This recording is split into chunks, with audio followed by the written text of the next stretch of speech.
Welcome to the Iferia TechCast, where we bring you all things science, engineering, technology, and innovation. Today we are joined by Kyle Bailey, the founder of Frontburner Marketing, an agency that has been helping home service businesses grow their sales through SEO and digital marketing for over 15 years. With a unique background that includes hands-on experience in the construction trades, he brings a practical, system-minded approach to helping tradespeople translate their craft into compelling online stories that attracts their ideal customers. In this episode, we'll explore the systematic framework for local SEO and how he bridges the gap between physical work and digital strategy. So, Kyle, welcome to the show. It's a pleasure to have you here today. Thank you very much. I'm really glad to be here. All right, let's dive in, Kyle. Your background is unique. You are an SEO expert who has actually built foundations and framed houses. So how does that hands-on experience with physical systems, change the way you approach building digital systems for marketing? Yeah, so that's a great question. I think it's about knowing what the struggle is. Everybody has their own struggle, and as we get up out of bed every day and we're going to go out there and make it happen, what does that take? For a plumbing business owner who's running 5 crews, he's as much of a babysitter as he is a job runner. As much of a company runner, he's caring for his team members and he's helping them many, many different ways. I've never met a home service business owner who wasn't helping his guys out, helping them take that next step, helping them get a car, helping them get an apartment, helping them take that next step up in life. And, understanding what that struggle is from the smallest thing about just, you've been on a job till midnight and you have to be up at 5 a.m. and not just sitting at a job. You've been in a ditch, you've been shoveling, you've been really putting your body to the test, and you're over 50 years old. And now you have to get up at 5 and do it all over again. That's a particular type of struggle. And then when you look at all the, tax pressures, the pricing pressures, the inflation pressures that they face, the last thing they need is to have their marketing upended, but that's exactly what's happened. They're facing a really big uphill battle now that most of them, I actually haven't met any yet who truly have a good grasp on what's actually happening to them right now. All right. So, Kyle, for a plumbing or electrical business owner who thinks that their work speaks for itself, so what's your step-by-step process to help them articulate the powerful story that they are already living? Sure. That's a question I actually get a lot. Like, why isn't word of mouth enough? I get really strong word of mouth business. Why isn't that enough? I'm actually dealing with a company right now. They just signed on 30 days ago, and they're dealing with exactly that situation. They were in a mid-sized market. We all know the big markets like Dallas, Houston, San Antonio, New York, Chicago, Atlanta. Those are big markets, right? Multiple over 5 million residents in those areas. Those are different because you have to have marketing in those areas. But when you get in a mid-level market, a town of 100,000 like Midland, Odessa, something like that, those you tend to have what I call legacy businesses. And legacy businesses have a great name. John Smith Plumbing has been there for 75 years. My grandfather started this business. Everybody knows John Smith Plumbing, right? You don't really have to do marketing until you suddenly have a growth spike. Now you have an influx of brand new homeowners who do not have the brand loyalty that your current customers have. And typically when that happens, it's driving home prices up. So a lot of the former homeowners who were your word of mouth customers are now moving. So not only do you have a new pool of people who don't know you, you also have a shrinking pool of people who do know you. So now your word of mouth world is turned on its head. And because you didn't prepare, we call it building a moat. You didn't prepare ahead of time. Now you're starting behind the 8 ball. Now you're starting at the point that you realize there's a problem. And so I think your question was, how do I help them uncover these things? The first thing you talk about is your story. If you're Mm. constantly putting out the message, and you can mostly do this for free, but if you're constantly putting out the message of who you are, why you do what you do, how you do what you do, what's unique about you, and what you love about it. If you just take that combination and make that into a nice recipe, and you're constantly serving that out. Here we are again out in the ABC neighborhood. We've repaired yet another sewer line in this area. This area with this neighborhood's really bad about shifting soils, and the sewer lines need to be checked often. Check us out. Give us a call. We'll come out and do a free inspection. You see, you're putting the message out, and both of your service, of your willingness to help. You can talk about community, and all this is getting all baked into the same idea. And if you're in a strong brand position, you don't really have to spend money on this. You can do it yourself. It's going to take some investment of time for sure, but you can do this without a lot of money investment. But at a minimum, you've got to identify your story. What is your story? What are the kind of nuts and bolts of it? What's the heartbeat of your story? And then you've got to speak that out regularly. You said a word, articulate, which I like very much. Articulating your story is the most powerful thing you can do as a brand owner. So let's get practical. You talk about the 5 steps of the sale, the 5 steps of the sale. So can you tell us about it? And also, what is the single most important step in that sequence that home service businesses consistently miss? That's a good question. Probably the rapport building and investigation. So the 5 steps of the sale, as I define them, and before I define them, I'll say this. My contention in naming these 5 steps is not that these are the only steps in the sale. Mm-hmm. Many sales are more complicated. Generally, the longer the cycle of the sale, in other words, the more complicated, the more steps that there are in it, you have some more steps in here that are added in. There's more verification, validation, things like that. Mm. But at a minimum, there's no sales process that does not have all 5 of these steps.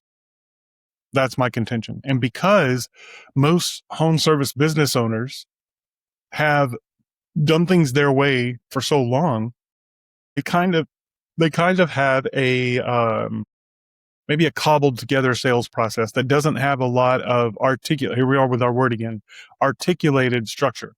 It's not defined. Like why you move from one step to the next and when you move from one step to the next is not defined. And that's what kills you. Because there's lots of things that kill sales, but jaded salespeople is the number one. And you have to have a disciplined sales process to keep your salespeople from getting jaded. They just face too many pressures out there. It's too hard of a battle. So you have to give that tool to them. So let's talk about the 5 steps very quickly. 5 steps. There's greeting. That's the widest point of the funnel. That's where the most people are going to encounter you and your brand. It's also where the most number of people are going to decide not to go forward with you. And that's okay. People decide not to go forward with you for 2 main reasons. You're not the right fit at all, or you're not the right fit at that time. You're an emergency plumbing repair company. I do not have a leak. I'm not going to buy from you right now, but I will have a leak. And in that moment, I will buy from you, right? So then rapport building and investigation. And this is rapport. I always have people ask me to spell it, which word I'm talking about. Rapport. It's rapport building. You're building rapport with another person, right? So you're building rapport. Now, a lot of salespeople can build rapport, but I always say you'll end up with a buddy, but they won't buy from you.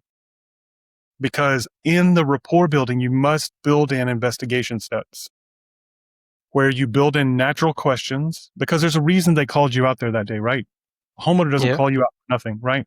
So in the process of building rapport, nice house. How long have you been in the neighborhood? Nice schools around here. Oh, I saw the barbecue restaurant down the street, right?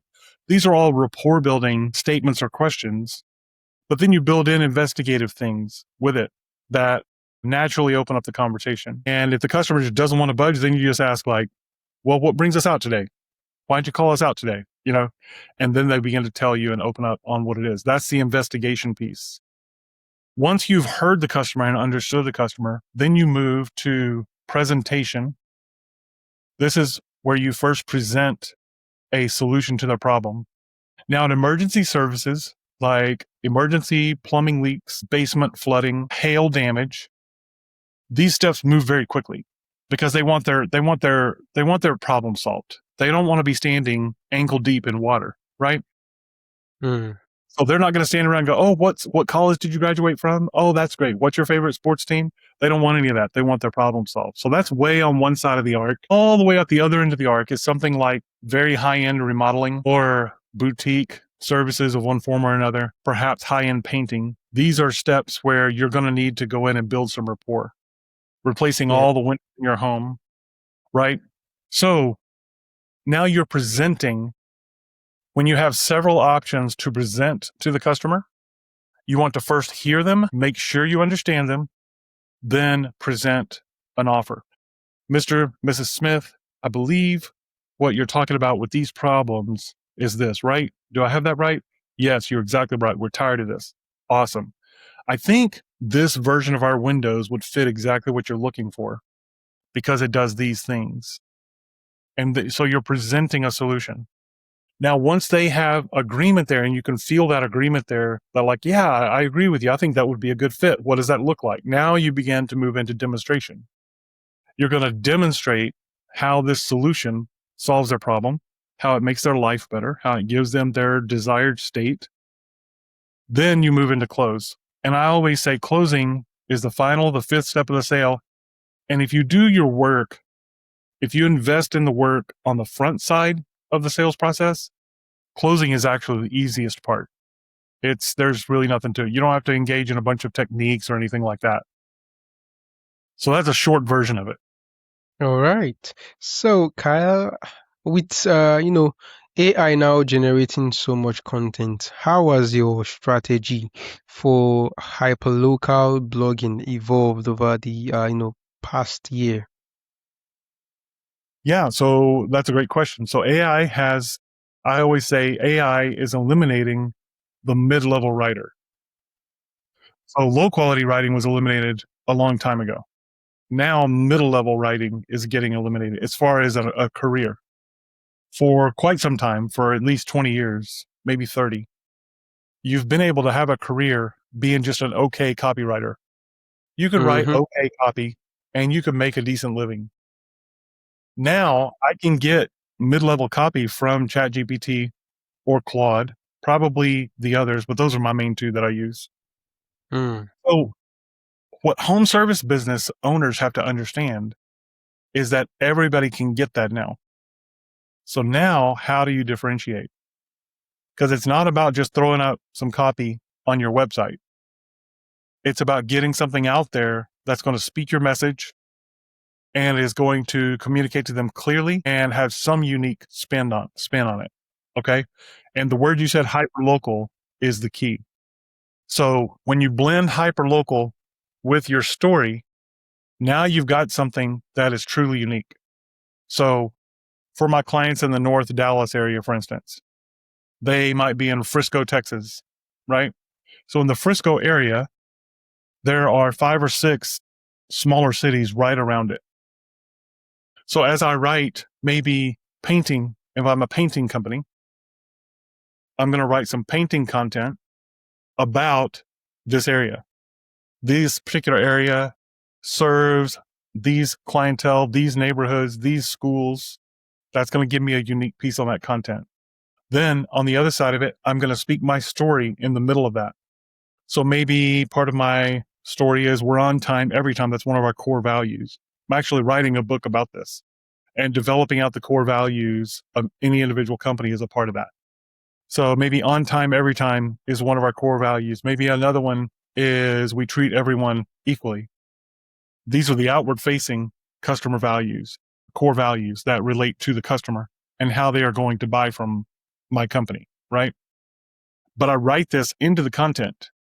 So as we talk about the right type of paint to use for Frisco area houses in this particular neighborhood, because of the sun exposure they get, and everybody around here uses hardy plank siding, And I talk about the dedicated step-by-step process we use to seal the siding up, then use this particular brand of exterior paint.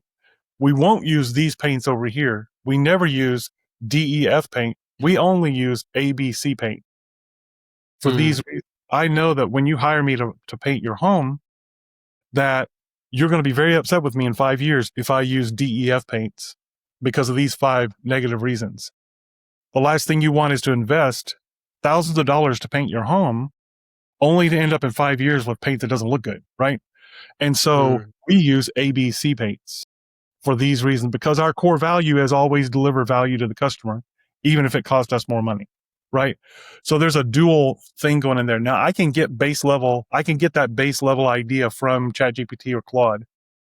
So then I'll take that draft and then I'm going to mark it up and make it my own, make it from our own. I'll put quotes from my reviews from my customers. I'll put job site examples in there with pictures before and after are beneficial. And here's a pro tip for any home service business owner that's listening to this.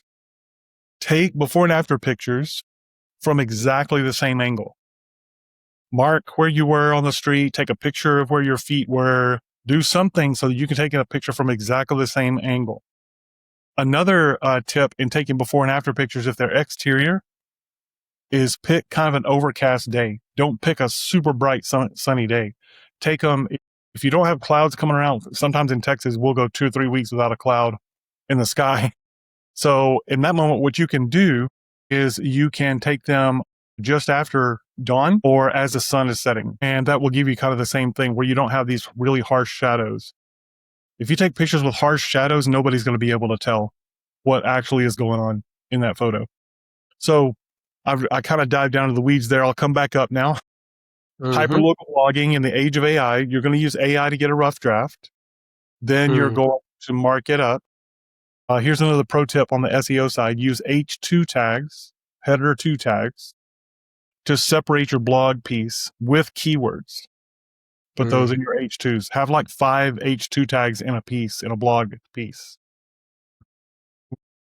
For the engineers and systematic thinkers in our audience, how would you describe the architecture of a perfectly optimized Google business profile? What are the key structural elements that makes it to rank? That's a great question. So you're dealing with Google, which Google has been the dominant force in local marketing for, I guess, right at 20 years now. They came online as the dominant force about 05, 06. As soon as Google Maps rolled out in a big way, which I think was 2010, that became its own force in the marketplace. Google is a little capricious when changing rules. They don't do major rule changes often, but they will suddenly begin to suspend more listings out of nowhere. And you have to go in and appeal those suspensions. And what I mean to say is, for home service business owners out there who are going to do this by themselves, number one, God bless you. You've got your work cut out for you, because there's a lot to keep up with.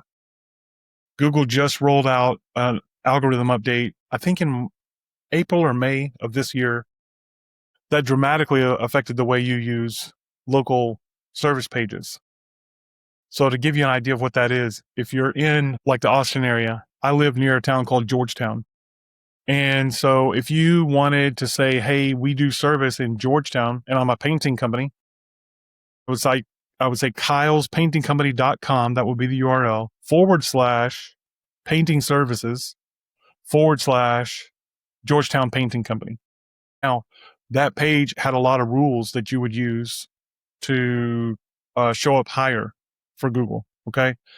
And Google just changed a bunch of those rules. And so it's that kind of thing where you're going to do a whole bunch of work and then Google's going to roll out an algorithm update and you have to be on top of it or you lose your position, you know? And so that's the first thing I would say is I would say at least a couple of times a year, have a professional come in and check everything out, because it's going to save you what a professional can do in an hour is going to take you probably half a dozen hours or maybe even a dozen hours. So in general, you just want to have very clear descriptions of everything. Fill out every single box that you can on the profile. have very clear open and close hours. You need to have an address.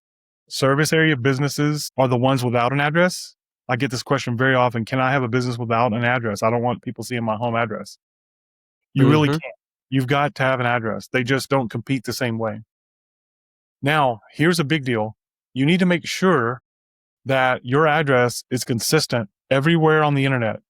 You can't Mm. have 123 Main Street Drive on one site and then have 123 Main Street DR period on another street, on another platform. You must have very, very consistent address usage. Fill out all of your categories, all of your services. If you have products, like as a painting company, for instance, I would consider wholesaling paint and do it through Sherman-Williams. Sherman-Williams will basically let you white label them as paint resellers. And so what you can do is offer their products, but link them, build a page on your website, because when you do that, you can get a link to your website from your Google business profile. You get more links to each one of those product pages. That's kind of a insider tip. But you want all of your categories filled out. You want to post 1 to 2 times a week. It should be Mm. sufficient. But do some different kind of posts. Do some promotions. They've got different post types on there. Just look at it and see what those are and use all of them. Post videos on there. I would also consider reviewing other, if you can, review other businesses around you with that same account. Phone number needs to be consistent. You don't want to use one phone number on your GBP and then use a different phone number on the front page of your website for tracking purposes or something else. Your phone number needs to be consistent. Reviews, you need to ask for reviews regularly. You need to respond to every single review. Thank them for their business. Mention your keyword in your reply. You always want to do that. Try to seed your keywords in your review request. Instead of just saying, hey, can you leave us a review? Ask them, Mrs. Smith, we really enjoyed serving you on your kitchen remodel. Would you please leave us a review? And if you don't mind, just start it with this sentence. I use Kyle's remodeling for my kitchen remodeling project, and it went this way. Don't ask them to leave you a 5-star review. That can get you in trouble. But just seed the review request with the keyword. And more often than not, people will do that. They don't know to do it. But the worst thing, not the worst thing, there's lots of worse things, but you lose a lot of clout. If somebody leaves a review and I say, I used Ezekiel's painting company, they were great. Or I used Ezekiel and his team and they were great. There's no keywords in there. There's nothing saying what was done. And so the next level up from that is ask your customer to take a few pictures of your work. Because when a customer includes pictures in the review, it's worth 10 times as much. Google loves that because you can't fake that. It's very, very difficult to fake that. So those are some things. There's more. There's, I don't know, probably 45 data points that you need to just go in and plow through. But that'll get you a long way. That'll get you a long way. All right. And that was a very insightful response there, Kyle. In your work systematically bridging the gap between physical craftsmanship and digital storytelling to drive sales. So what does the word innovation truly mean to you in that regard? That's a great question. A lot of the home service business work is not so much innovation. It's really doing consistent grind out work. It's blogging on blog posts that are going to interest your customers. AI is probably the biggest innovation to hit home service businesses since the mobile device because of all the apps and everything. For instance, I'll give you a good for instance. So HVAC companies and plumbing companies will use a tool called House Call Pro. House Call Pro is an app that wraps most of their daily functions into it. So they can take pictures, they can schedule clients, they can reschedule clients, they can ask for reviews, they can track jobs. I believe you can even track vehicles through that app. That's a massive change from how it was probably 15 years ago, where all that was done manually. You know, you got some guy out in the tulips all day and you don't know where he is with your truck. And he shows up at the end of the day, he had a flat tire out in the boonies and, you know, cell phone service didn't work. You know, you're just completely, you know, you lost that entire day with that truck and that crew. So now it's just far, far different. You can get really granular on what you can do. So since then, I don't know how much innovation there really has been. AI is not a huge innovation yet Mm. for home service business owners. It's an innovation that's coming for the homeowner because it's changing the way the homeowner acquires that business. It hasn't fully happened yet. Google still has the majority of the search market, but it's coming. It's like the Death Star in Star Wars. If anybody watched Star Wars, the Death Star coming around the moon, you're finally starting to say, that's no second moon. That's AI. It's that kind of thing. Mm. You see the shadow of it, but it's coming. And it's going to roll out the same way mobile device usage did, where you probably are too young to remember this, but when mobile phones became dominant, not mobile phones, but smartphones, particularly the iPhone type with the scrollable screen and the multiple apps and things. Yeah. Around 2012, Google rolled out what was called the Mobile Geddon update. And that was where they said, if you don't have a mobile friendly website, you no longer get to be in the index. You no longer get to be returned in a Google search. Mm. Which obviously is a massive deal. But what had happened was enough young people had moved into home ownership, or younger people, that the business of acquiring a solution to a problem had moved primarily to the mobile phone. So you Mm. have a lot of websites, emergency service plumbing, for instance, that's going to trend probably 75 to 80% mobile, maybe even higher, if you really silo out just the emergency service piece of it. Because you think about it, you wake up in the middle of the night, you hear some dripping, you walk downstairs, you're standing ankle deep in water. You're not going to go back, walk back upstairs and go, you've got your phone in your hand because you're using it for a flashlight, right? And so you're going to be emergency service plumber near me, basement flooding help near me. You're going to search that keyword right from your phone. And so that was a massive innovation that affected small business owners the same way that AI is going to. Because AI is going to affect both the desktop and mobile phone search usage. It just hasn't settled out yet. It's going to take another 5 years or so before it really settles out, but there's going to be an increasing arc across that 5 years. There's going to be a kind of a hockey stick movement of the majority of homeowners beginning to use their preferred AI search device.